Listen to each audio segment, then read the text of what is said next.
తండ్రి ఆశీర్వాదం పొందిన వారలారా, లోకము పుట్టినది మొదలు మీ కొరకు సిద్ధపరచిన రాజ్యమును స్వతంత్రించగలరు. ప్రభువును ఆరాధన చేయటానికి దేవుని యొక్క ప్రేమ కలిగి మనం జీవించడం. 7వ దినాన ప్రభు దగ్గరికి వస్తా ఉన్నామంటే దాని అర్థం ఏంటంటే ఈ 6 దినాల యొక్క కష్ట ఫలితం అంతా కూడా దేవుడు రెట్టింపు చేయాలి. అదే కదా దేవుని యొక్క దీవెనయుంది. కనుక దైవ ఆశీర్వాదములు మనం పొందడానికి, ఈ శాశ్వతమైన జీవితాన్ని మనం కలిగి జీవించడానికి మనం ఎలా ఉండాలంటే నిస్వార్థమైనటువంటి తత్వం, విశ్వాసము, ప్రేమ, అనురాగము ఇవన్నీ కూడా కలిగి ఉండాల్సినటువంటి అవసరత ఉంది. అదే నిజమైనటువంటి ఆత్మీయ జీవితం. ప్రియుడా, నీ ఆత్మ ఇలా వర్ధిల్లితే గనుక నువ్వు అన్ని విషయంలో వర్ధిల్లుదువు అని ఉంది. ఆ మాట బహుశా ఉంటుంది. 3వ యోహాను 2వ వచనంలో ఈ మాట ఉంది. మరి yes, నీ ఆత్మ వర్ధిల్లుచున్న ప్రకారము నువ్వు అన్ని విషయంలో వర్ధిల్లుచు సౌఖ్యంగా ఉండాలని ప్రార్థించుచున్నాను. ఆమేన్. చాలా విశిష్టమైన సంగతి. మనము ఆత్మీయ జీవితంలో అభివృద్ధి పొందాలంటే గనుక దైవికమైనటువంటి సుగుణాలు, లేఖనాల ప్రకారమైనటువంటి, వాక్య ప్రకారమైనటువంటి జీవితం మనము జీవించుట ద్వారా మనము గొప్ప అభివృద్ధి పొందగలరు. ఇదే ఆత్మీయమైనటువంటి జీవితము, వృద్ధి పొందేటటువంటి జీవితము అవుతుంది. క్రియారూపకమైనటువంటి ప్రేమను మనం కలిగి జీవించుట యేసు ప్రభు వారి యొక్క ఆదేశ సూత్రాల ప్రకారంగా మనం జీవించడం అవుతుంది. ఒకసారి మనం చూద్దాం. 1 యోహాను 3వ అధ్యాయం 14వ వచనం నుండి చదువుదాం. మనము సహోదరులను ప్రేమించుచున్నాము గనుక ఎక్కడి నుండి? మరణములో నుండి జీవములోనికి దాటి ఉన్నామని ఎరుగుదుము. ఎంత గొప్ప మాట అండి! అంటే దైవికమైనటువంటి ప్రేమను కలిగి ఉన్నట్లయితే మృత్యువు నుండి, మరణం యొక్క కబంధ హస్తాల నుండి మనము జీవంలోనికి దాటి ఉంటున్నాము అన్నటువంటి దైవికమైనటువంటి ఆధ్యాత్మిక పరిపక్వత జీవితం గుర్తు చేస్తాం. ఇది సామాన్యమైన మాట కాదు, చాలా గొప్ప దైవికమైనటువంటి ఆశీర్వాదంతో కూడుకున్నటువంటి మాట. కనుక సహోదరులను, సహోదరిమణులను, ఇరుగు పొరుగు వారిని, నిన్ను వారిని, పొరుగు వారిని ప్రేమించు అన్నటువంటి దాంట్లో దేవుడు ముడిపెట్టాడు. చాలా మార్లు మనము అనుకుంటాం, ఆడేందుకు పనికి మాట, ఇదో ఈ మాట చెప్తాడు, అటు నుంచి అటు పోయి ఇంకో ఏదో చేసుకుంటాడు. ఆయన నిజం కావచ్చు. నెల్సన్ అంకుల్ గారు ఒకసారి చెప్పారు ఈ మాట. అమ్మా, ఈ రోజు నేను మీ ఇంటికి ప్రేయర్కి వస్తున్నాను అని. అయ్యా, మేము చాలా బిజీలో ఉన్నామని భార్య చెప్పేదట ఇంటి యజమాని. సరేనమ్మా, మీరు డ్యూటీ నుండి వచ్చేసేయండి, మీరు రెస్ట్ తీసుకున్న సమయానికి నేను వచ్చేస్తాను అని చెప్పేవాడు. మన నెల్సన్ పండితుడు లేడు, ఈరోజు వస్తాడటండి, ఆ బ్రాహ్మణ్స్ అట వాడు వస్తాడటండి, ఆ పీనస్ వస్తాడా, అరే ఆయన వస్తే మాత్రం నేను లేనని చెప్పేయే అని చెప్పేవాడట ఆయన యజమాని. ఇట్లాగా చాలా సార్లు ఇతను వెళ్తుంటే అతను ఒకరోజు అట్లాగా ఆ తల్లి చెప్పిందట, మా ఆయన గారు బయటికి వెళ్ళారండి అని. అంటే ఏమండి, మనం చెప్పేస్తాం కానీ చాలా సందర్భాల్లో వచ్చే తుమ్ము కానీ దగ్గు కానీ ఉంటుందా? ఏదో మాదిరిగా అది బయటపడి ఆ పిల్ల ఏదో వేసినట్టు ఉంది అనేసి అంకుల్ తెలుసుకొని ఇలా అన్నారట.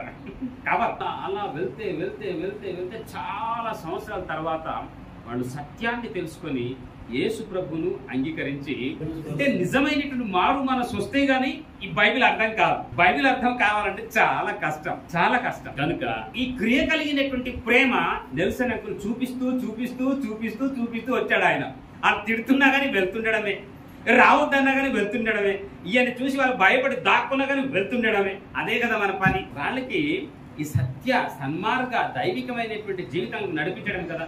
నిజముగా ఆయన అంత కష్టపడబట్టే మరణం నుండి దేవుడు అతనికి జీవంలోకి దాటించాడు. మనల్ని కూడాను అదే మాదిరిగా దాటిస్తాననేటువంటి వాగ్దానం మనం ఇప్పుడు చదువుతూ ఉన్నాం. ఏమండి, ప్రేమ లేనివాడు అయిపోయింది ఆయన పని. దైవికమైన ప్రేమ అంటే ఇక్కడ చాలా సునాయాసంగా తీసుకోవద్దు సుమా.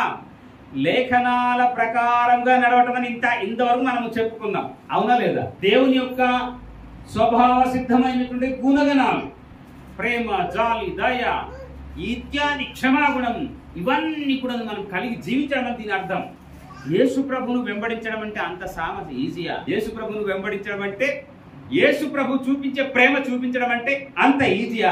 బజార్లో దొరికేది కాదు. స్వ అనుభవం నుండి దేవుని చూసి మనం నేర్చుకోవాలి, మన పితలను చూసి నేర్చుకోవాలి, దాన్ని వెంబడించగలగాలి. అద్భుతమైనటువంటి ఆత్మీయ జీవిత పరిపక్వతలో గొప్ప అభివృద్ధి మనం పొందుతాం.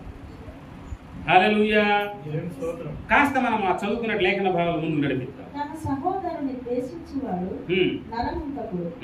ఏ నరహంతకుని యందును నిత్య జీవం ఉండదని మీరు ఎరుగుదురు. ద్వేషిస్తేనే నరహంతకుడు అని దేవుడు ఇక్కడ చెప్పాడు. ద్వేషిస్తేనే నరహంతకుడు అని దేవుడు అన్నాడు. కనుక ప్రేమ పంచుట జీవంలోనికి దాటుట, ప్రేమ కలిగి మనము జీవించుట, అని చెప్పిన మాటల ప్రకారంగా జీవించుట ఆధ్యాత్మిక పరిపక్వతను మనము కలిగించుకోవటం. ఈ లోకపు జీవనోపాధి గలవాడై ఇదిగో ప్రాణం పెట్టడం తర్వాత విషయం, కానీ సహోదరుడి కొరకు సహోదరి మన కొరకు ప్రాణం పెట్టడం అంటే చాలా సందర్భంలో చాలా కష్టం.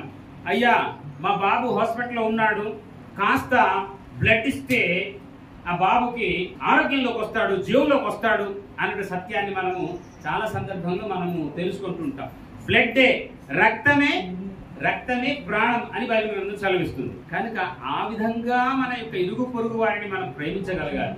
ఆపదలో ఉన్నటువంటి వారికి, అనారోగ్యంలో ఉన్నటువంటి వారికి, అక్కరతలో ఉన్నటువంటి వారికి ఇలా మనం సహాయపడగలగటమే దేవుని యొక్క దైవికమైన ప్రేమ అని మనకు వాక్యం తేట తెల్లం చేస్తుంది. చదువమ్మ కాస్త. ఈ లోకపు జీవనోపాధి గలవాడై ఉండి తన సహోదరునికి లేవి కలుగుట చూచియు అని ఎలా ఎంత మాత్రమును కనికరము చూపని వాని యందు దేవుని ప్రేమ ఎలా నిలుచును? చిన్నపిల్లలారా, మాటతోనూ నాలుకతోనూ కాక క్రియతోనూ సత్యముతోనూ ప్రేమించను. అది అన్నమాట. అక్కరతలో ఉన్నటువంటి వారికి, అవసరతల్లో ఉన్నటువంటి వారికి మనం ఏమాత్రం కూడా సహాయపడలేకుండా చలి కాచుకో, ఏదో చేసుకో అని మనం దాటేస్తే దైవికమైన ప్రేమ ఏం లేదు. మనకెంత ఉన్నా కానీ అదంతా కూడాను దేవుని యొక్క సమక్షంలో జీరో. మనకి ఎంత హోదా, అంతస్తు, డబ్బు, ధనము ఎంత ఉన్నా కానీ దేవుడు చెప్పినట్లుగా మనం చేయకపోతే, దైవికమైన ప్రేమను మనం చూపించలేకపోతే ఉన్నదంతా నిండు గుండు సున్నా. ప్రభునందు ప్రేమ దేవుని కుటుంబమా, మనం ఎప్పుడైతే ఈ విధమైనటువంటి దైవికమైనటువంటి ప్రేమ మనం కలిగి ఉంటామో నిత్య జీవానికి వెళ్ళడానికి అది సోపాన మార్గం అవుతుంది, మెట్ అవుతుంది అని ఈ లేఖన వచనాలు చాలా క్లియర్ గా మనకు తెలియచేస్తా ఉంది. యేసు ప్రభు వారు కూడాను అలాగే ఈ భూమి మీదకి దిగి వచ్చి తన యొక్క ప్రాణాన్ని మన కొరకు పెట్టాడు. యేసు ప్రభు వారు మనల్ని ప్రేమించి మనం నశించిపోకుండా ఉండటానికి భూమి మీదకి దిగిపోయి తన ప్రాణాన్ని పెట్టాడు. మన యొక్క పాపమంతా ఆయన యొక్క రక్తములో కడిగేశాడు, పరిశుద్ధపరిచాడు, ప్రక్షాళన గావించాడు. ఇలాంటి దేవుడు ఎక్కడైనా ఉన్నాడా? ఇలాంటి దేవుడు ఎవరైనా ఉన్నారా? ప్రాణం పెట్టినటువంటి దేవుడు, పాపాలని తుడిచేసినటువంటి దేవుడు, రోగాల్ని పాపేసినటువంటి దేవుడు, మన కొరకు ఆయన తన యొక్క ఐశ్వర్యం అంతా తీసుకొచ్చి ఇచ్చినటువంటి దేవుడు. మనము దరిద్రావస్థలో ఉంటే ధనవంతులుగా చేయడానికి ఆయన దీవెనలు ఇచ్చిన దేవుడు. ఆయన అంతకు మించి మోక్షాన్ని ప్రసాదించిన దేవుడు ఆయన ఉన్నాడు. ఆయన హల్లెలూయా. కనుక దైవికమైన ప్రేమను మనం ఎప్పుడైతే కలిగి ఉంటామో మన ఆధ్యాత్మిక జీవితము అభివృద్ధిలోకి మనము వెళ్ళగలుగుతాం. కనుక ప్రభునందు దేవుని కుటుంబమా, యెహోషువ గ్రంథము 22వ అధ్యాయం మొదటి 5 వచనాలు ఒకసారి చూద్దాము.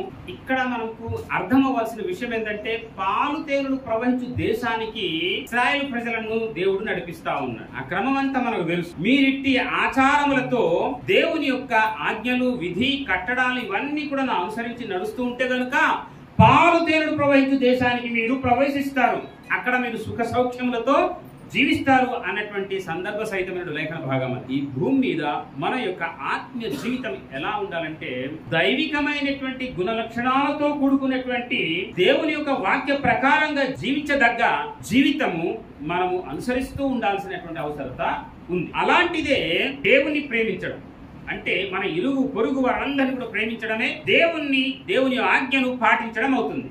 తద్వారా ఏమవుతుంది అంటే పరమకానానికి వెళ్లాల్సినట్టు మనము క్షేమంగా చేరుతాము.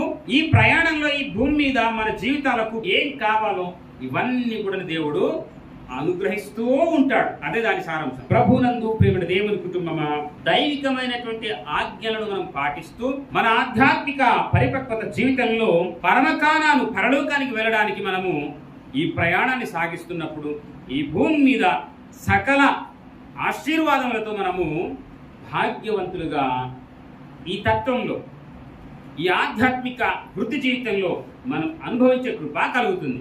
అలాంటి గొప్ప కృపా భాగ్యము యేసు ప్రభు వారు ఈ వాక్యం విన మనందరికి దేవుడు అనుగ్రహించి దీవించి సహాయపడి నడిపించును గాక. తీర్మానం చేసుకుందాము, ప్రార్థన చేద్దాం. సంతోషించండి, గడవెత్తి స్తుతి యేసునామములో